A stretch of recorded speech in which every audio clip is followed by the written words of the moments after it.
It's been a while since I put a video up. Part of the reason for that is I'm busy.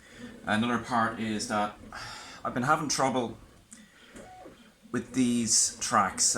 It's very hard to get them right, and I just can't seem to get it right. So what I've decided to do is throw out that idea of using these tracks at all for the locomotion part of it, for the actual the track that it runs on. So what I've come up with is this.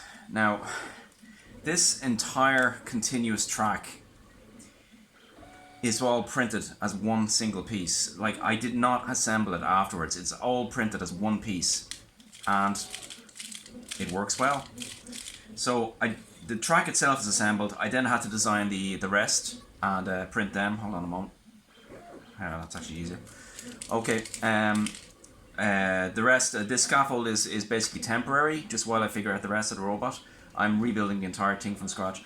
Now, to control these, what I'm going to do is put a small motor on the inside, which will use one of the GT2 belts, as before, to turn these wheels. Now, the way that works is that on the inside, you just barely see it, just on the inside there, I've got a GT2 belt cog.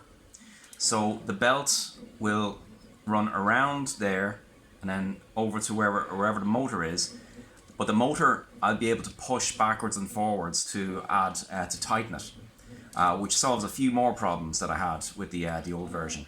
So I expect this is going to work a lot better than the previous version. I've also added little kind of feet to the end. So I'm really happy with this. I'm excited about it. I'm going to get it done, well, soon.